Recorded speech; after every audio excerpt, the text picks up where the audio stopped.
ఒక నక్క అడవిలో నడుచుకుంటూ వెళ్తుండగా అది కాలు జారి ఒక లోతైన బావిలో పడిపోయింది.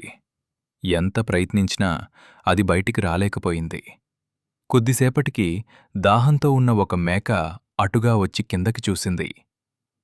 అక్కడ ఏం చేస్తున్నావ్? ఈ నీళ్లు మంచివేనా? అనడిగింది. ఆ జిత్తులమారి నక్క ఇలా చెప్పింది. ఈ అడవిలో ఇదే అత్యుత్తమమైన నీరు. పెద్ద కరువు వచ్చినప్పుడు సురక్షితంగా ఉండటానికి నేనిందులో దూకాను.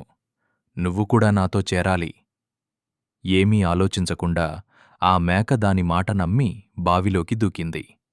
అప్పుడది, మనం బయటికెలా రావాలి? అనడిగింది. నక్క ఇలా జవాబిచ్చింది. నువ్వు గోడ కానుకుని నిలబడు.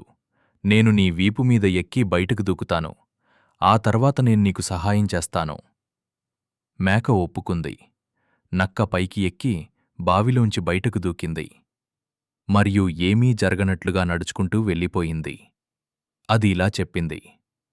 నీకు కాస్తైనా బుద్ధి ఉంటే ఎలా బయటికి రావాలో ఆలోచించకుండా ఇందులో దూకి ఉండేదానివి కాదు. నీతి: కష్టాల్లో ఉన్న వ్యక్తి సలహాను ఎప్పుడూ నమ్మవద్దు. ఈ కథ మీకు నచ్చినట్లయితే మరిన్ని కథల కోసం కథా అరణ్యాను లైక్ చేయండి, షేర్ చేయండి మరియు సబ్స్క్రైబ్ చేసుకోండి.